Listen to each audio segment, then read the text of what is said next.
진화하는 생명의 나무. 1. 박테리아가 인간으로 진화. 유전자 분야의 획기적인 발전 즉 생명체의 기원에 대한 정보가 축적되자 다윈이 그린 생명의 나무에 많은 학자들이 도전했다. 생명체의 신비를 가장 쉽게 이해할 수 있는 단서가 되기 때문이다. 장구한 생명체의 역사를 거슬러 올라간다. 생명의 기원을 연구하는 학자들은 지구에서 일단 생명체가 태어난 이후 몇 가지 중요한 4단계를 거쳐 궁극적으로 현재의 인간이라는 동물이 태어날 수 있었다고 설명한다. 이들 각 단계의 세부사항과 상대적 중요성, 정확한 순서는 아직까지 격렬한 논쟁의 대상이지만 유기물의 합성, 중합체 합성, 세포막, 그리고 자기 복제 능력이다. 여하튼 자기 복제가 이어지면서 비로소 진화에 의해 새로운 종으로 변형이 진행되었다. 그러므로 생명의 나무는 지구상에서 생명이 태어난 순간부터 현재의 생명체가 되는 과정을 비교적 알기 쉽게 파악해보자는 것이다. 즉 생명의 나무는 지금까지 지구에서 살고 있거나 멸종된 모든 생물종의 진화 계통을 간명하게 알려준다. 진화론을 도출한 찰스 다윈은 공통조상에서 종 분화를 거쳐 여러 종들이 갈라져 나오는 생물 다양성을 설명하는 것이야말로 진화론을 쉽게 이해할 수 있다고 생각했다. 그런데 생물의 계통을 표시하기 위해 이런 나무를 그리기 시작한 것은 다윈이 처음이 아니다. 진화에 관련한 사람이 아니더라도 생명의 나무에 관심을 갖고 있는 사람이 많았기 때문이다.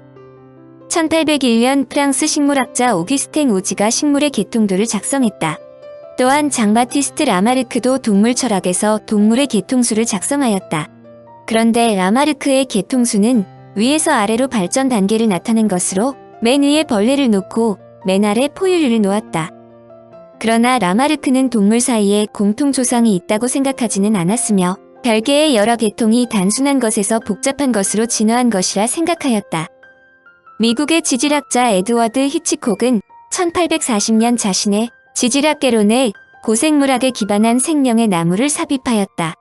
히치콕의 계통수는 가로선으로 지질 연대를 구분하였다. 히치콕은 식물과 동물을 별도의 계통수로 구분하였고 각 계통수 역시 하나의 공통조상이 아닌 다양한 기원을 표기하였다. 찰스 다윈이 종의 기원을 출간하기 1년 전인 1858년 하이니 게오르그 브로는 진화 계통수를 표시한 가설을 발표하였다. 그러나 그는 진화의 작동 기제를 밝히지는 않았다. 그러나 다윈이 진화론을 발표한 후 학계에서 진화의 중요성을 인식하여 1884년 영국에서 출간된 생물 자연사의 흔적에서는 식물과 동물의 발달 가설을 설명하기 위한 계통수를 수록하였다. 이 계통수에서는 어류, 파충류, 조류가 각각 순차적으로 분기되고 포유류가 최종적으로 발달된 것으로 표기하고 있다. 진화라는 말은 언급하지 않았지만 진화가 이루어져 종의 분화가 이루어졌다는 것은 인정한 것이다. 찰스 다윈은 종의 기원 제사장 자연선택에서 종의 이름을 표기하지 않은 계통수를 제시하였다. 종들이 시간의 경과에 따라 더 많은 종들로 분화되는 것을 나타낸 이 계통수를 다음과 같이 설명했다. 정은 동일한 종 안의 작은 차이에서 출발한 분화는 세대를 거듭할수록 큰 차이를 나타내게 되며 결국 서로 다른 종으로 분화하게 된다. 1872년 찰스 다윈은 생명의 나무에 대해 보다 진전된 자신의 생각을 정리했다. 친연 관계에 있는 모든 생물들은 하나의 나무로서 나타낼 수 있다고 확신한다. 잎이 달린 새로 돋은 가지로 현존 생물을 나타낼 수 있고 이들은 멸종한 종들의 오래된 후손이다. 시대를 거듭할수록 더 많은 가지들이 뻗어나가고 가장 위에 현존하는 생물만이 나타나게 된다. 근래 과학의 발전 특히 우주로의 진출로 인해 외계의 생명체가 있으리라는 것에 많은 사람들이 동조한다. 특히 화성에서 많은 물이 지하에 있을 것으로 알려지자 화성에 적어도 미생물은 존재할 것으로 생각한다. 열악한 경우라 하더라도 물이 있다면 생명체가 태어날 가능성이 많다는 것이다. 심지어는 과거 물이 있을 때 발달된 문명이 있었고 이들에 의해 지구에 생명체가 유입되었을 것으로 추정하기도 한다. 그럼에도 불구하고 현재까지의 과학 지식에 의하면 이 넓은 우주에서 지구에 유일한 생명체가 살고 있다고 이야기한다. 물이 있는 곳에 생명체가 있을 가능성은 있지만 적어도 지구와 같은 고등생물이 살아있다는 증거가 없다는 것이다. 그런데 다윈 시대와 달리 현대는 생명의 나무를 분자 계통학을 통해 접근한다.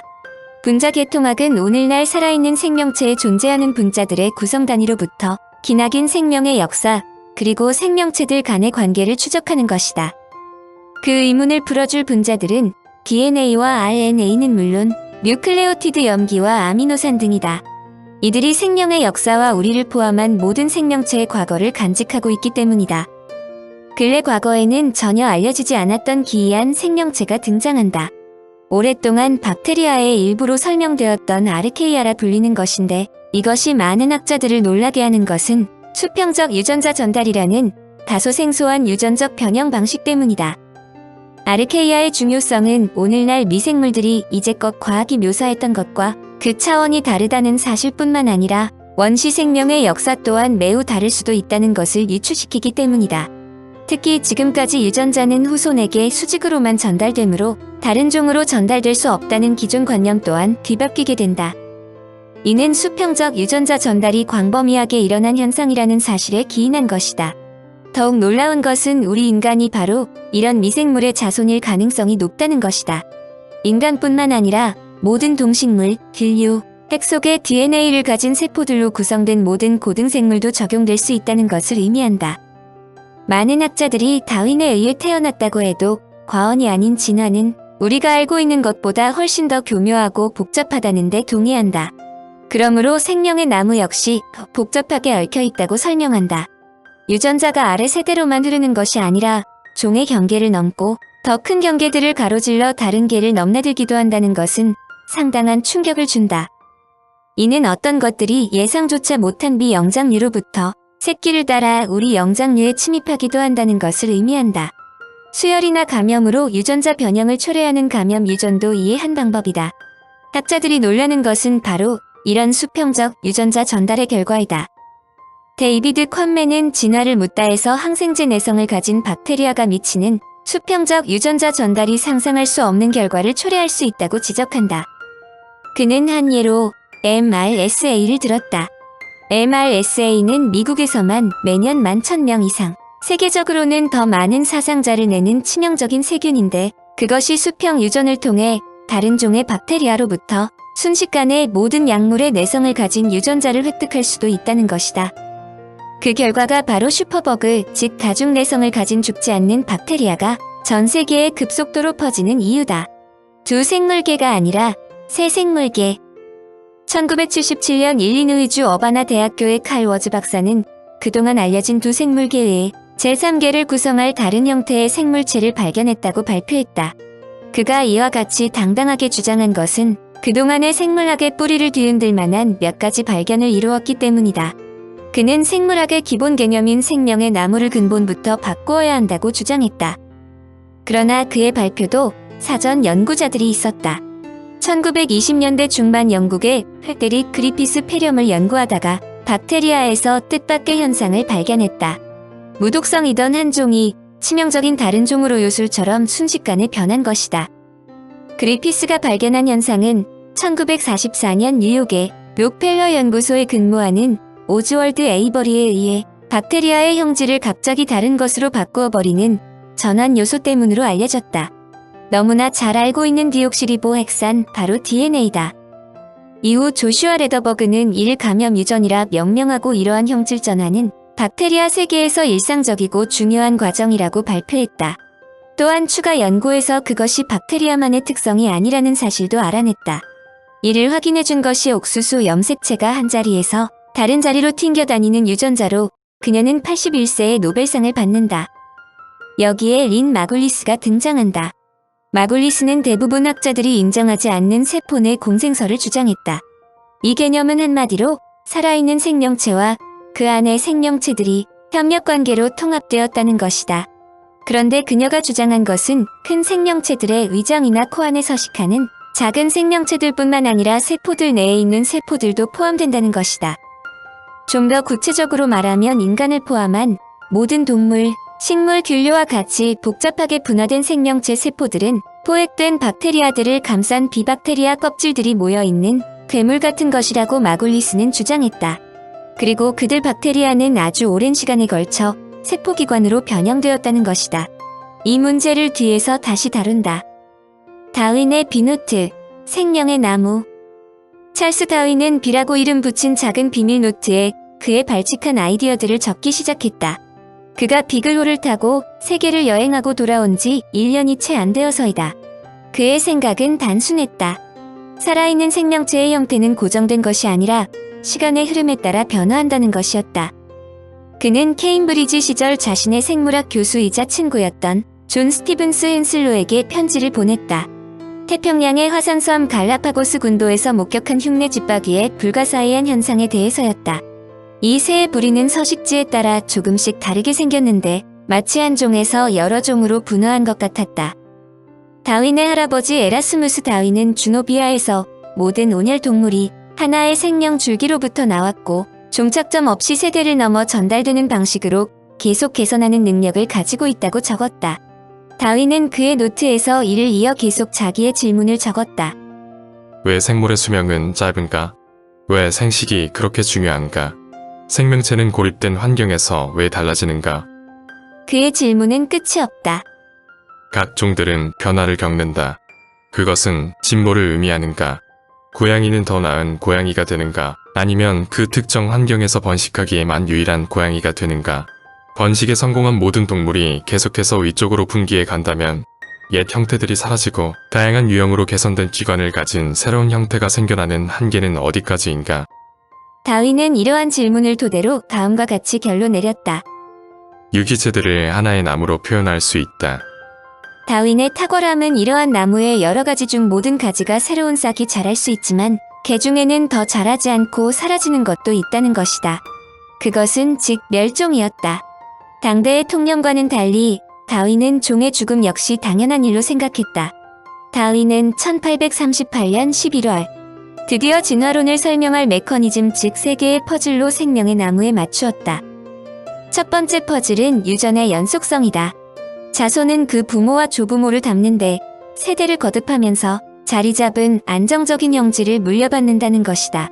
두 번째 퍼즐은 그와 반대로 변이가 발생한다는 것이다. 자식이 부모를 똑같이 닮지 않는다는 것으로 자신이 부모와 유사하지만 완전히 닮은 것은 아니다라는 것이다. 즉 부모와 똑같이 복제되지 않는다는 뜻으로 형제, 자매도 서로 다르다. 세 번째 퍼즐은 종은 종족 보존에 필요한 것 이상으로 개체를 번식한다는 것이다. 즉 과인 번식이다. 다윈은 이 세 개의 퍼즐을 하나로 엮을 수 있다고 생각했다. 선별적인 도태 과정에 따라 유전 형질의 점진적인 변형과 환경 적응으로 나타나는 변이다. 이를 다윈은 자연 선택으로 불렀다. 그러나 그는 이러한 내용을 곧바로 발표하지 않았다. 다윈은 자신이 준비하고 있는 진화론의 파급을 알고 있기 때문에 철저한 준비를 기본으로 했다. 한마디로 당대의 어떤 사람들로부터의 질문을 받으면 상상이 아니라 검증된 자료로 이들 질문을 격파해야 한다는 것이다. 잘 알려진 이야기이지만 1859년 11월 마침내 종의 기원을 출간한다. 엘프리드 러셀 월리스 때문이다. 윌리스는 아마존에서 4년, 말레이 군도에서 4년간 근무하면서 자연선택이라는 개념을 떠올렸다. 그의 아이디어는 다윈의 결론과 동일하다. 변이와 함께 과잉 번식의 상태가 되면 실패한 변이들은 도태하게 되고 적응한 변이는 유전될 것이다. 1858년 2월 윌리스가 다윈에게 논문을 보냈고 이를 읽고 충격을 받은 다윈이 라이엘에게 이를 알리자 그는 공동 출간이라는 묘수를 제안한다. 라이엘은 다윈이 오래전부터 진화론에 대한 결론을 내리고 철저한 검증 작업을 위해 논문 발표를 지연하고 있음을 잘 알고 있기 때문에 윌리스와 함께 공동 발표하는 형식을 취하게 한 것이다. 여하튼 1859년 다윈의 종의 기원이 발표되었고 이것이 당대를 온통 회오리로 몰아간 장본인이다. 다윈은 제사장 말미에서 생명의 나무에 대해 다음과 같이 적었다. 푸른 새싹이 돋아나는 잔가지들은 현존하는 종들을 나타낸다. 눈이 자라 새싹을 틔우고 새싹이 잔가지가 되고 그 잔가지 중 어떤 것은 힘차게 또 어떤 것은 약하게 자라고 어떤 것은 번성하고 어떤 것은 죽어간다. 거대한 생명의 나무에 모든 세대가 깃들어 있다. 죽은 나뭇가지와 부러진 나뭇가지들이 땅 위에 쌓이고 활발하게 뻗어나가는 아름다운 가지들이 온 나무를 뒤덮는다. 이를 도면화하는 그림은 나무라기보다 도표에 가까운데 진화의 역사 속에서 위로 계속 뻗어나가고 분화되는 가상의 계통을 도식화한 것이었다. 다윈은 도표에서 수직 방향의 각 단계가 1000세대의 유전을 상징한다고 설명했다. 11개의 주요 계통에서 출발했는데 그중 8개는 막다른 길, 즉 멸종했다고 적었다. 한편 나머지 두 계통은 계속해서 분기했고 수평으로 퍼지면서 수직으로 올라갔다. 가지가 분기되며 가로로 퍼지는 것은 새롭게 진화한 형태들이 다른 환경에 적응했다는 것을 상징한다. 20세기 후반까지 생명의 나무는 생명의 역사를 적나라하게 보여주는 교과서라 볼 수 있다.